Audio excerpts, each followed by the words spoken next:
And just like that, a very pleasant good evening, a very pleasant good Tuesday evening to you. Welcome to a weekly ritual known as the Ultimate Hockey Show. Michael Gill alongside Rick Petty. Good evening, Rick. Good evening, Michael. If only our show was able to coordinate times much more swimmingly than our Winnipeg Jets. Boy, nothing wrong with the Winnipeg Jets lately, huh? No. But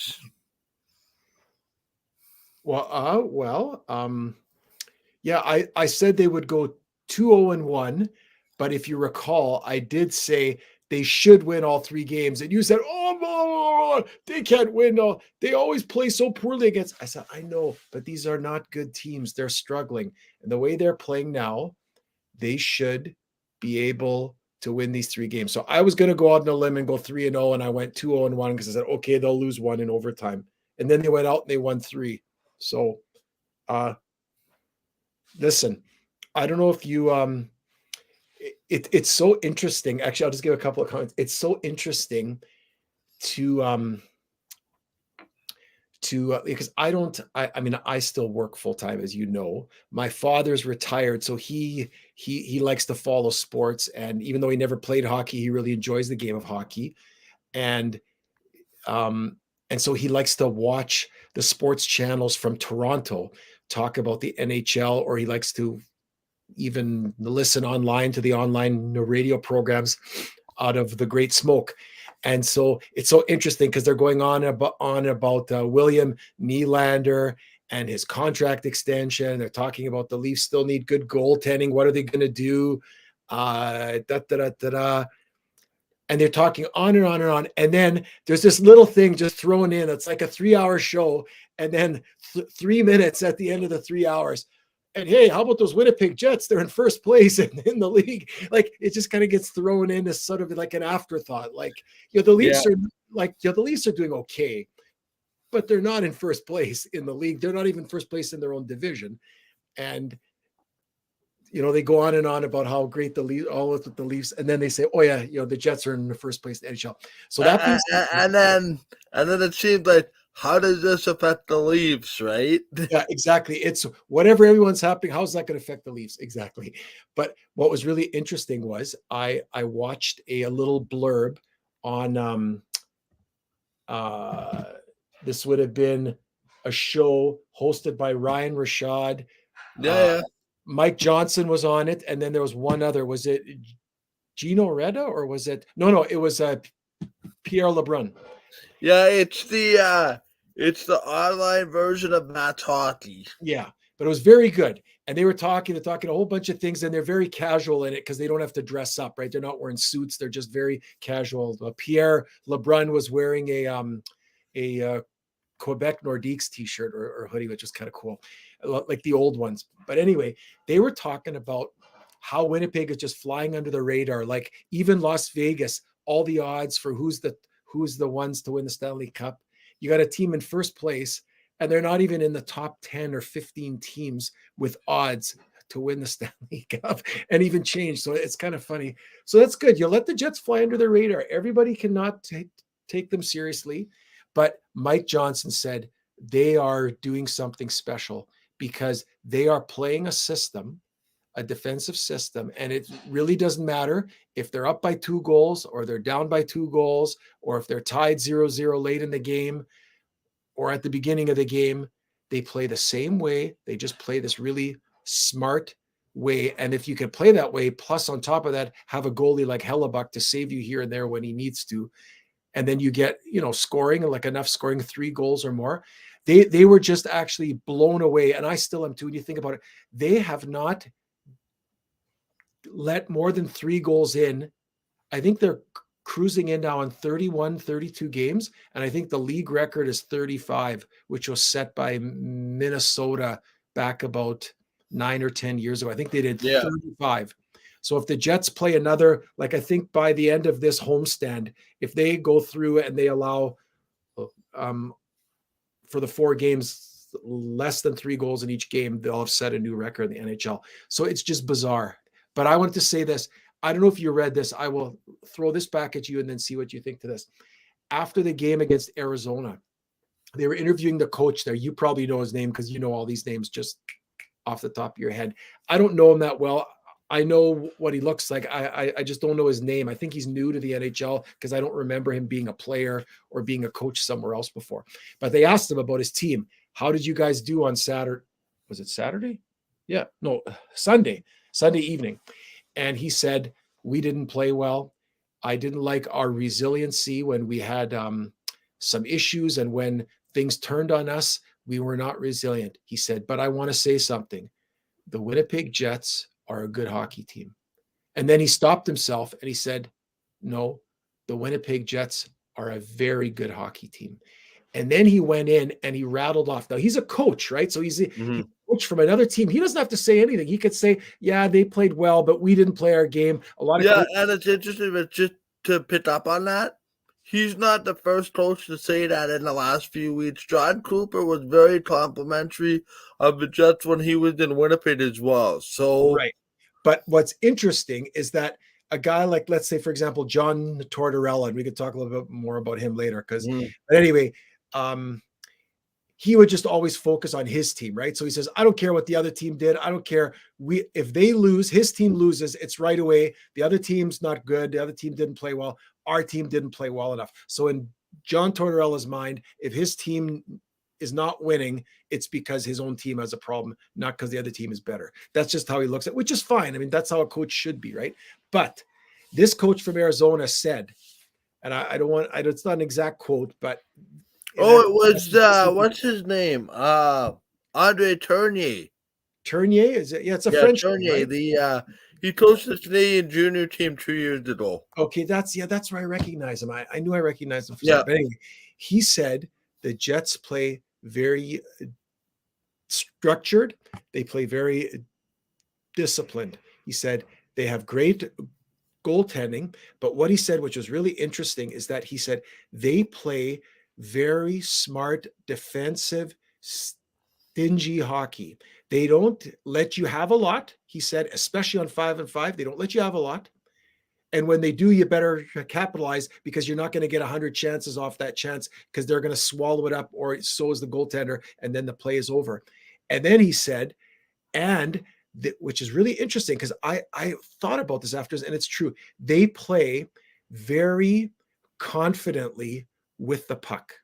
So his compliment was sort of that. And I get that because when you're in a system, to be in a system, you've got to rely on like, oh, I'm getting, the pressure this way. I got to know my guy's going to be to my right, or he's going to be behind the net so I can do a little sort of a back pass. And if you see the Jets, I just watch them, how they get out of their zone, how it's never scrambled eggs. Once in a while, they got to flip it and get it out. So they get it over the, the blue line, and okay, fine. They can make a change. They can even ice it.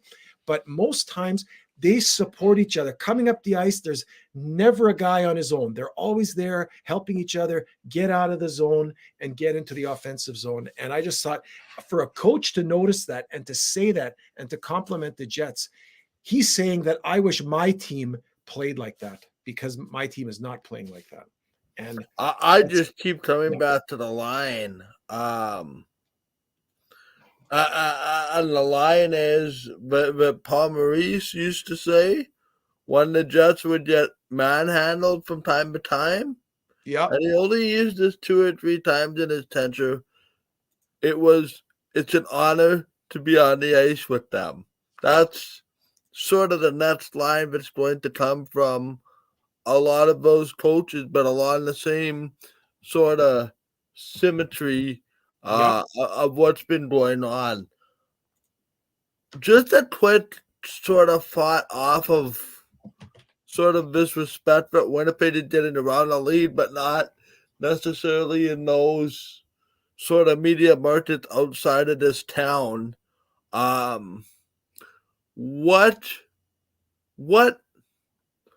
Where is this coming from? Like, this is pretty much the same team minus that Pierre-Luc Dubois trade, minus Blake Wheeler. So pretty significant changes, but not ripping it up and tearing it down and rebuilding, so to say.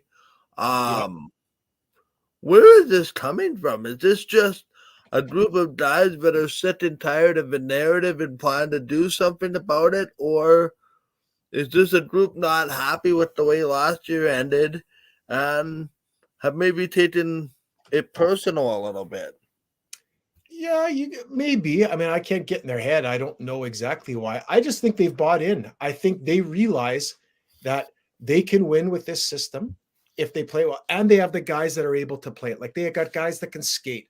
They've got a nice mix of guys. They got some heavy lines and some skill lines, but they all play that sort of that way. And I think they've totally bought in.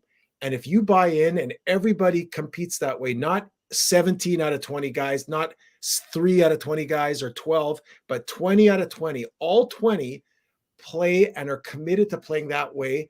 And if, yeah, okay, maybe I don't score 100 points in the season like a Scheifele, maybe I only score 80 or 70 or 65, but I win. For me, I'd rather win than just have my stats padded. So, and I think maybe they're finally figuring that out. And now, how long is it going to last? I don't know.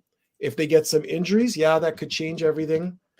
But I am shocked at how long they've been able to move this forward. And it hasn't just been against weak teams, it's been against very good teams in the NHL. So it'll be interesting to see what happens in the next week or two, because they're going to play, the Leafs twice. They're going to play Bruins. They're going to play, looks like they're going to play the Penguins twice. They're going to play Vancouver. So it'll be really interesting to see how they fare against some of the more upper echelon teams, if you will, to see if they're able to play their style against teams, especially from the East that they haven't played yet, or against the West, like Vancouver. They haven't played Vancouver all year yet. So, but yeah, I have a bit of a struggle with what you just said, Rich, a little bit. Why? Considering that they've beaten Colorado twice on this run. To me, they've beaten who they're supposed to beat.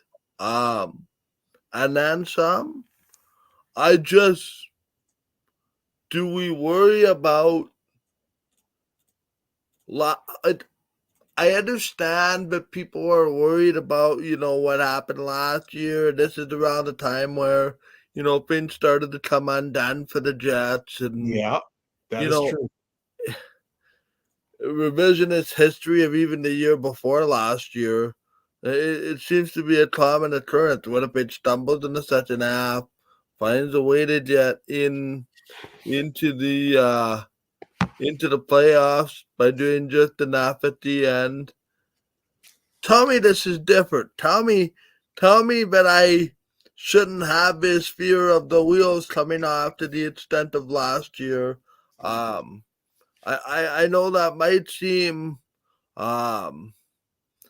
hypocritical, because it was just you on this show either last week or the week before saying, yeah, wait till they get in the playoffs a different game. But Rich, I'm not seeing anything sustained that tells me last year or even the year before, in the second half it's going to happen again. Yeah, okay, you could look at it that way, or you could say up until now, the one thing that's been, so I'm going to try to keep try to keep the light from shining through the screen. But you could look at it the other way and say, if you think about over the last 31 games, whatever it's been, that they've been on this run of allowing 3 goals or less, and a huge chunk of those, like it's not like they've always allowed 3. The vast majority have been actually 2 or less. So if you look at that stretch of that 30 plus games, whatever it is, what I find interesting is that what can tend to happen is a team, if you go down, let's say 1-0 or 2-0, right away your instinct is, oh, we got to open it up. We need more offense, right? Or same token, if you're up 2-0, right away it's, oh, let's stop putting pressure. Let's stop forechecking. Let's just play, the kitty bar the door and play the opposite way. So not play the way to where you got there or for how you got there, but now change your style of play, or in the other or in the other scenario, oh, we weren't able to score enough or weren't able to compete with their level of scoring. So now we have to change our whole system. I love the fact that a lot of the games are down 1-0, even 2-0.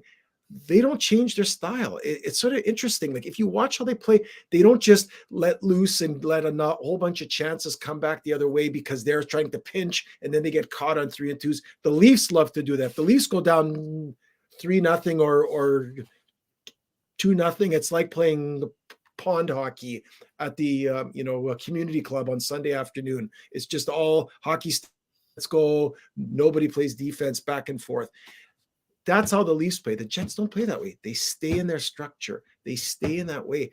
And it's amazing. I'm shocked that the guys that are here, that are still here, bought in, because they have not bought in. They didn't buy in under Maurice, and they bought in a little bit under Rick Lowry. Notice when Lowry too, he didn't buy. But I'm just saying it. I think it's everything. If you're asking me why they're like this, I'm going to say it's not one thing. I think it's a whole bunch of things put together. They play their structure. They don't cheat from their structure. They have a really good leadership group. They've added through subtraction and through addition. Added through addition by bringing in those 3 guys from Vancouver, plus Niederreiter and Nemestikov at the end of last year. On top of that, they've added through subtraction by removing Wheeler and Dubois out of the dressing room. 2 guys who are kind of when it comes to their defensive play at times and their commitment to it. Now you bring in these guys, they're all committed to it. You got commitment, you got buy-in, you got health for the most part. Even though you have an injury here or there, they're healthy. They play 4 lines, which helps to alleviate the wear and tear. They have a great backup. It's all those things. I think it's everything put together. And it's lightning in a bottle, and whatever it is, don't screw around with it. That's why, what's my intriguing inquiry is, what do they do when Heinola, Kupari, and Connor come back? Do Heinola, Kupari, and Connor sit up in the press box because it's going so well? Well, here's the thing, Rich. I think we got a bit of a hint about what's to come today. I don't know if you saw the news, but the Jets have sent Rasmus Kupari to the Manitoba Moose for a conditioning stint. Well, yeah, that's normal. To buy 2 more weeks. And it seems to me they're going to do the same with Billy Heinola in the next couple of weeks. And they'll do it for Kyle Connor too. I would not surprise me if they might even do it for Connor, just because it's a long time. Well, just because it is a serious injury. Yep. A serious long-term injury. And there is no... Listen, I can't even believe I'm saying this when it's Kyle Connor. To me right now, there's no rush to get him back in the lineup. I cannot believe I'm saying that. But that's honestly how I feel. Interesting part too. It just seems like whoever they bring up from a Moose, whether it's Axel Jonsson, Fialbi, we're seeing a different version of.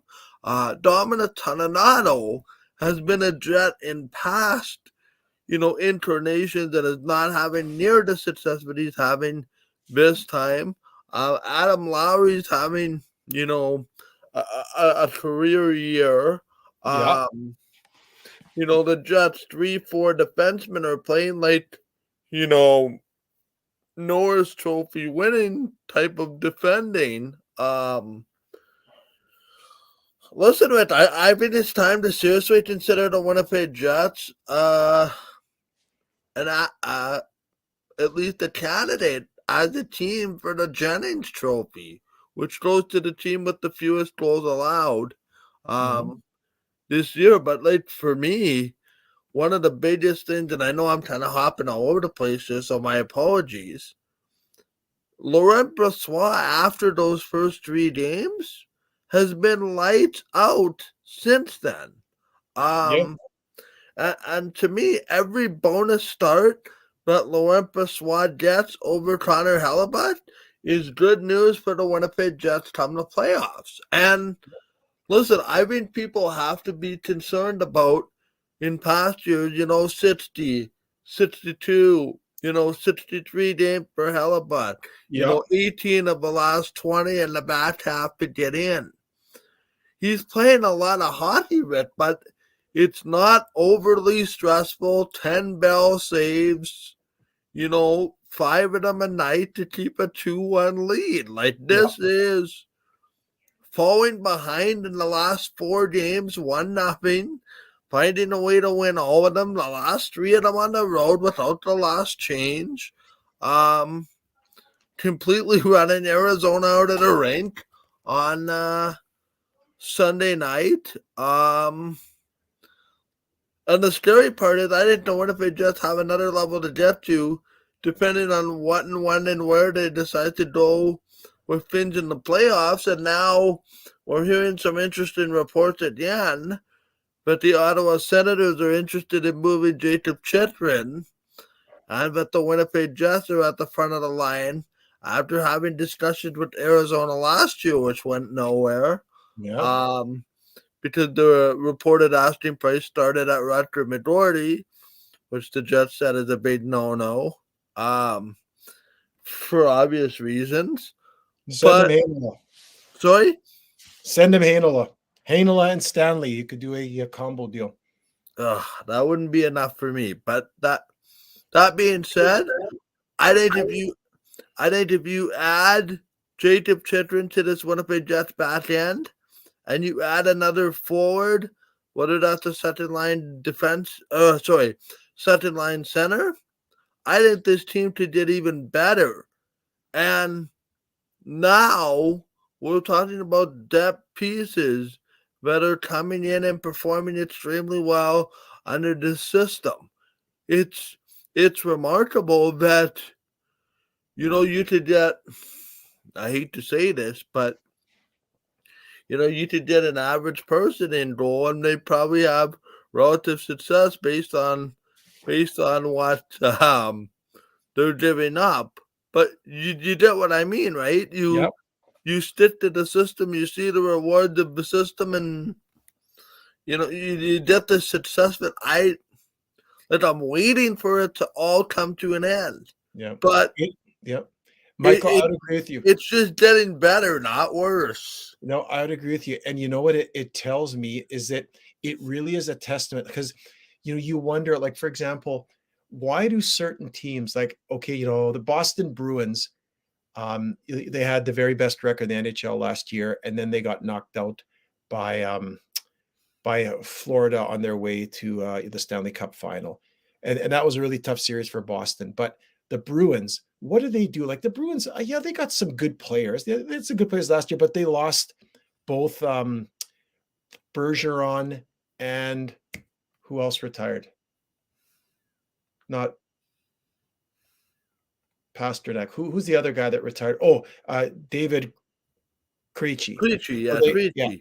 So both Krejci and Bergeron retired, you could say were 2 of their top 6 forwards. They just keep rolling along. They just keep going. And you know what that's a testament to? The system. The Bruins play. No, they're not perfect. They have ups and downs, and they came into Winnipeg and they looked very average. It can happen because you can have guys that are under the weather. You get 5-6 guys with a bug. Maybe they don't sleep right.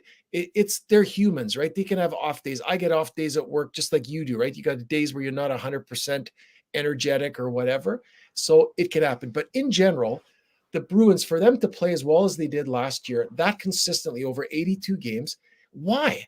It's not skill alone. Yeah, they got skilled players, but it's their system. They play a defensive system and a style that you're committed to. And they talk about the culture in with the Bruins. When somebody comes in, they immediately have to understand you're playing the Bruin way of playing hockey. And it's kind of like one guy is not larger than the team. You got to commit to that. And if a guy doesn't commit, he'll get shipped out. He'll get moved out. He'll get traded away, and somebody else will come in because they want guys that fit that style and that are willing to play that team game. And I think the Jets, they're there too. I don't know if that's their style or they're copying somebody else. I hope it's their own style, whatever that is. But they're making it their own. They're making an identity that you don't need superstar players. You don't Yep. need all Yeah. these guys making $9 or $10 million. You don't need a Draisaitl and a McDavid. Yeah, it's great to have them if you can have them. But look at Las Vegas last year. No real superstars. A few, a lot of really good players, but no superstars. They rolled They, four they, they, lines. they didn't have any superstars in the first year when they went to the Stanley Cup final. Right. Mark But they Stone just and all roll. those guys came later. Right. But my point is they just roll them. And the Jets are rolling. They're playing a system. Guy gets injured. Another guy gets plugged in. They shuffle the lines. It doesn't matter. They keep winning because it's a real testimony that you say, oh, we need better guys. We need better guys. Nah, I don't know. You always need better guys. You can always add talent. You need guys that are willing to play a style that results in winning. And if you have selfish hockey players on your team, you got to get rid of them. And the Bruins don't, the Bruins don't have selfish hockey players. And you know who also thinks like this? John Tortorella. That's why he couldn't stand Pierre-Luc Dubois. Pierre-Luc Dubois is a great hockey player. He may even win a cup with Los Angeles. They're doing really well. But he's kind of a selfish player. He sort of plays when he wants to. He doesn't back check all the time. Wheeler's the same way. And the Jets have guys now that are committed to playing that. And if you play a system game, you can have great success without having megastars on your team. You can have a lot of very good players in the middle band and do very, very well. So here's a pushback for one of your comments, and it's from Eric. He's questioning, you don't need superstars, question mark. You do need a superstar to win championships. No, you need a lot of very good players that are willing to commit. I've completely changed my perspective. I used to think that, oh, you need more talent. You need more talent. I don't think so. If you have a team that's committed to playing in your system, you can, listen, the Jets have stars. Scheifele's a very good hockey player. Kyle Connor is one of the best left wingers in the league and a scorer. You could argue Josh Morrissey's for sure a top 10, maybe even a top 5 defender all around in the league. He's right up there in the conversation now the last few years. So I'm saying, and Hellebuck's right up there with the top goaltender. So the Jets have some good hockey players. I'm not saying they got some good hockey players, but I'm just saying there's nobody like when you think of like the McDavid, Crosby, Bedard, like those names that kind of resonate, Draisaitl, whoever else you want to put in there that resonate with sort of the superstars. They got a lot of guys. The only argument I would make is the Colorado Avalanche have kind of turned that on their head. At least that notion with the McKinnon, Landeskog type of players. Are you saying, Rick, that you don't need multiple big name players to win a championship? Because I think everybody has that cornerstone player like a McKinnon on a championship team, just like Vegas had Stone, Colorado had McKinnon. Sure. Okay, but would you put McKinnon in the same category as Stone? I think McKinnon's a level above Mark Stone. Mark Stone's a very good player. But you get my point, right? Yeah. But I think Vegas won not because they had a superstar, but they had a whole bunch of really good players in that, you want to say that 1B or 1C band, like not superstar, but just star players, really talented players in that whole group there. And you could rattle them off. I just off the top, there was Riley there who got traded away now. Stone. All the names escape me, and then all the guys on the back end who play defense there, Martinez and like they got a lot of really good players and Coghlan and very good, But can you win with a McDavid and then a whole bunch of slugs? I say slugs again. Slugs is a little bit of a harsh word. Like, can you win with McDavid and then a whole bunch of other guys not at the 1B band, but maybe the second tier or third tier band? Maybe. But what happens if McDavid gets Yeah, hurt? What happens if your superstar gets hurt? Then what do? If you play a system, you right, can pull it, a guy can fall out and another guy can step in, and you can still have more success than if you right. rely just on the superstars to carry you on their own. If you lose a superstar, then you fall off the face of the earth. So Well, here's the interesting thing. I gotta cut this short because we got a meeting, so we're gonna keep this about another 10 minutes. yeah. If that's okay. I did want to touch on the William Nylander contract extension in Toronto. Okay. And I got something to talk about too. Okay, but let's talk about Yeah. Nylander. Let's. I Have think the this. Leafs overpaid? Yeah, I would agree. No, I'm You know, asking you, have the Leafs overpaid? absolutely, the Leafs overpaid on 3 of those 4 guys. Why have they overpaid on Nylander? In what way? In term, money per year, all of the above? The only guy that should be making $10 million or more on that team is Austin Matthews. Okay. John Tavares is not a $10+ million player. But anyway, that being said, that's what it is. It's 45.25 or something like that just for the big 4 in Toronto. Nylander, Tavares, Marner, and Matthews. 45 million? Yeah. That's more than half the cap, isn't it? Isn't the Almost cap half the cap, yeah. No. I think the cap is 83, isn't it, this year? Something Yeah, like but the cap is going up, so this will be next year when all those deals kick in. Okay. But roughly 50% of your cap goes to 4 out of 20.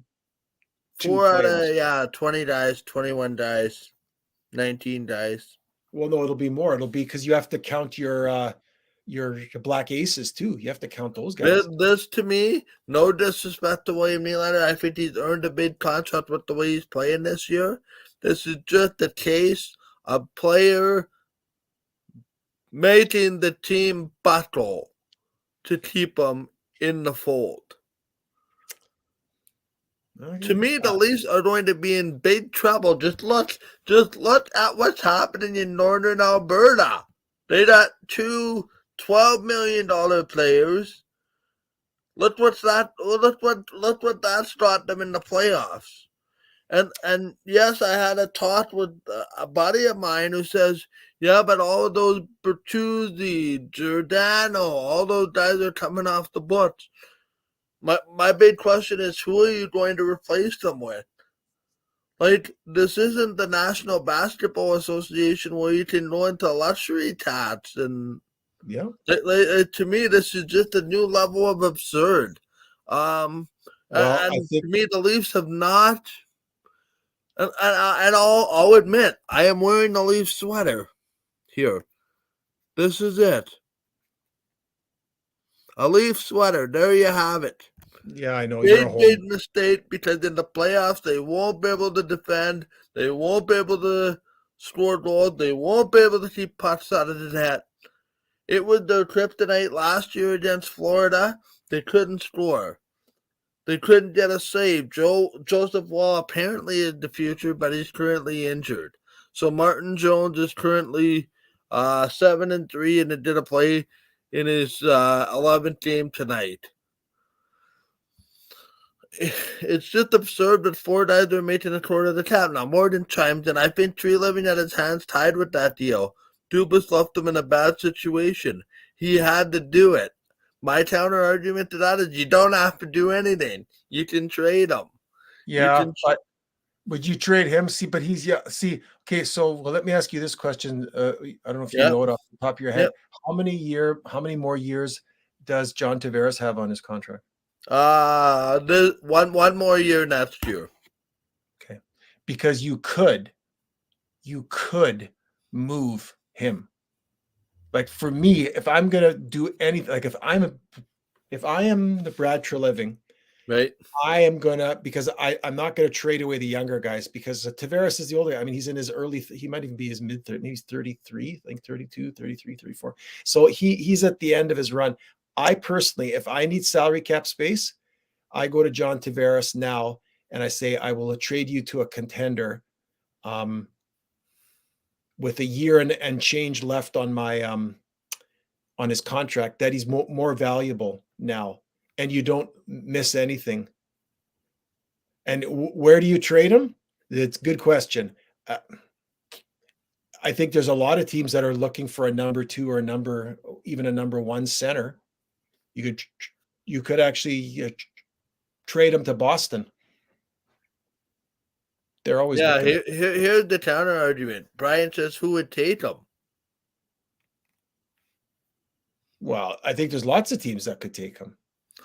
Yeah, see, here's what I think. But you may not get back. What I'm saying is you're not going to do it to improve your team. It's like what the Jets had to do when they traded away Yoel Armia with Mason in order to get the Habs to take Mason's contract. Is they had to put in a carrot there because they weren't going to do it otherwise.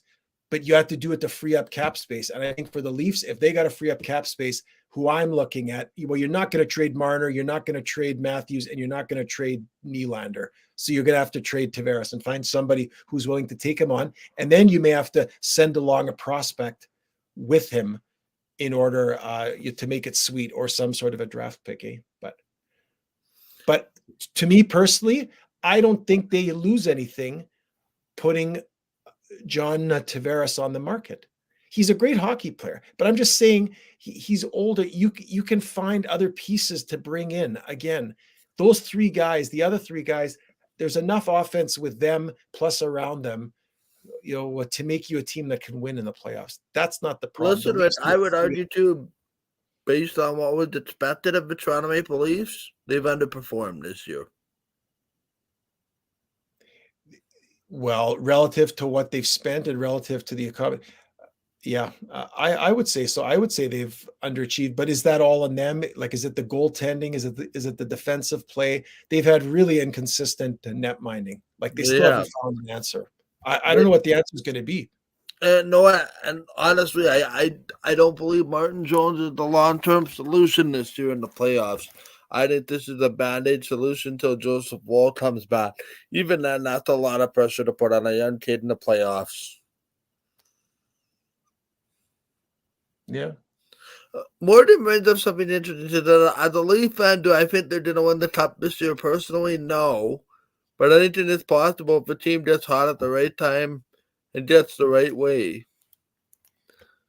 Fair enough. But I still have the who's going to defend for the Toronto Maple Leafs question. Yeah. If you watch their games, they're an exciting team to watch. Like, I don't watch the Leafs all the time, but they're on TV all the time. You can't avoid it. They seem to be on every Saturday night and probably at least once during the midweek. They're like on the national game on Wednesday nights, I think, usually, or a lot of times they are. So I'm just saying they have a good hockey team. They have a lot of talented players on that team. They've got, they got their stars. They've got their mid section of players that are pretty good in guys like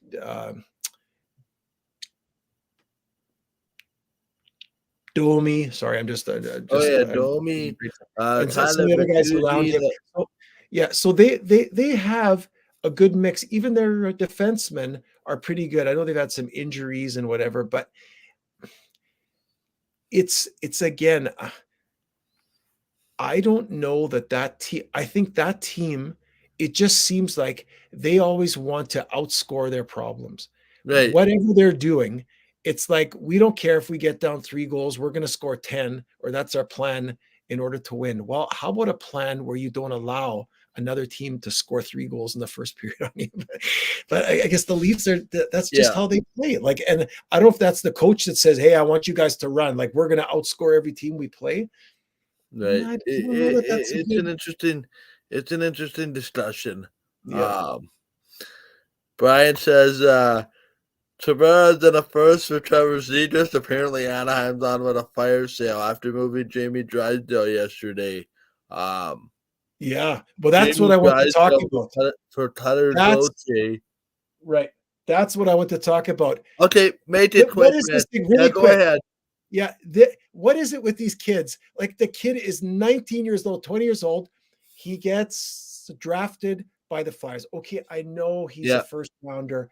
I know hockey player. He says, I want to be a Flyer. I want to be a Flyer. That's all I ever wanted to be. I'm made to be a Flyer. I've dreamed to be a Flyer. I want to be a Flyer. That's what he says. Then they say, okay. And then he goes back to college, and then they can't get a hold of him. He completely ghosts them, right? He doesn't return calls of this. And then he says, I don't want to be a Flyer anymore. But you never were a Flyer. You never practiced. You never went to a training camp. You never went to anything. Apparently, he didn't even get under conditioning, nothing. And then here's the best part. He gets traded, and then they ask Tortorella, what do you think of this kid, Gauthier? And he goes, I don't know I that mean, guy. who? It's so Tortorella. I don't know that guy from a hole in the wall. I don't want to talk about him. I want to talk about Jamie Drysdale because he wants to be here. If you don't want to be here, go away. And I agree. Like, but these young guys, like, it's such a privilege to play the NHL. And now guys are, Yeah. I don't like to play here. I want to play there. I don't like this. I don't like that.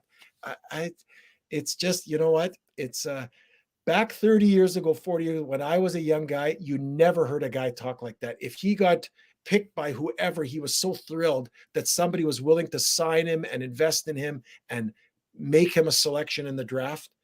There was so much loyalty as a player to the team that invested in you. And now it's kind of like, nah, whatever.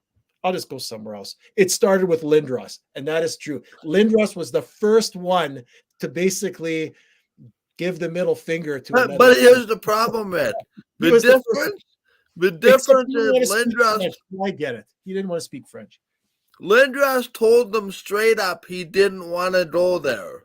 And he told them that before he got drafted. He told them that. Yeah, and they took him anyway. And they took him anyway. So that was the thing. Yeah. That would be the only counter argument.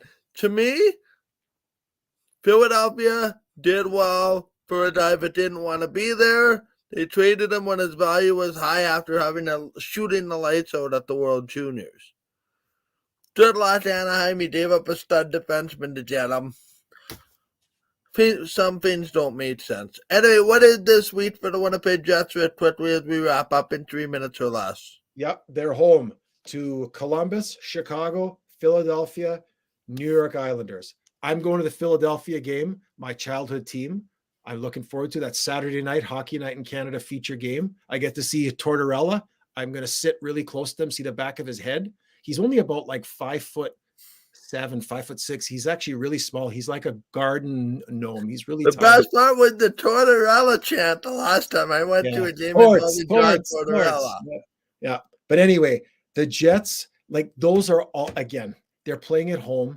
Those are 4 winnable games. All those teams are beneath them in the standings. I think the Flyers are really going to, Rick, you're going to wear your Flyers jersey? No, I'm not. I don't want to wear that where they throw you on the screen and say lost fan, and then they play the littlest hobo theme. Nope, I wear a Jets jersey. I love the Flyers, but I'm a Jets fan. But anyway, I think the Jets are going to go 3-1 in this 4 games. I'm not sure. I just have a feeling they're eventually going to lose. So they're going to lose to either Philadelphia or to the New York Islanders. So that's what I think. How about you? Sorry? I said the Jets are going to go 3-1. They're going to lose either to the Flyers or to the Islanders. I just don't think they can keep winning and winning and winning forever. So how about you? I'm going to go right down the middle. And one of these games, they're going to give up 4 goals this week. Okay. To me, that's a bubble waiting to burst. There's a bad game coming somewhere down the line here. I just don't know where. And yes, Morgan, I can't wait till the 27th when the Leafs come to town. And he says, go Leafs, go. I don't know if I agree with that. Leafs are my second favorite team, but not when they play the Jets. Any closing thoughts, Rick? No, I actually, yes, I have closing thoughts. I am interested. It's like a lot of Jets fans. I think there's a lot of fans in this city that are waiting. Is this going to continue? Is this going to is this for real? Like they're just waiting. Is this like Cinderella? It's just, or is it a dream and you're going to wake up and they're just not going to be a really good team anymore? I think the Jets are a good team if they play their system they stay healthy, I think they're going to be there. I don't think they're going to fall off the wayside. And I agree with you. If they do something between now and the trade deadline, add another defenseman or add a second line forward like a Konechny or somebody from, I know you were talking about him from Philadelphia, maybe somebody from one of the other teams that's sort of on the way out or is now not going to be a playoff team. I think they could be positioned to be a really good team in the playoffs.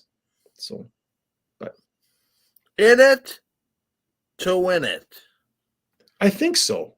Push the chips to the middle, Chevy. Do it. Okay, but not sell the farm. Okay, you're going to use all sorts of cliche tree. Yeah, we're going to upgrade the Jets. Yeah. You know what the Jets can do to upgrade for the playoffs? Trade Scheifele. Ooh, and then you could bring in, some more mid-level players. No more superstars, right? Because that's what Rick said. No more superstars there. No more superstars. One name that I think is going to join the Jets after the trade deadline? Yeah. Rutger McGroarty. You think so? I think Rutger McGroarty will be in the lineup for Game 1 of the Stanley Cup playoffs. Wow. Oh, because you think after he's done his season of college hockey, they're going to bring him? After I think he's going to join the Jets around mid to late April and then stick around for the Stanley Cup playoffs. That's my prediction. And then Colby Barlow comes 2 years from now. Yeah. That's just how I see it. Anyway, record high engagement for this pop-up show on a Tuesday night. Appreciate it. We'll be back next week. Rich, just so you know, I'd like to move the show back to Monday next week if possible. Stick to our regular day if possible, because I'll tell you why when we disconnect from here, and you and I can talk after that. So anyway, we will be back to talk hockey next week. For Rich Petty, Michael Justin, have a great night. Thank you for the engagement, everybody. Have a great week. Go Jets, go. We'll see you next week. Good night from Winnipeg.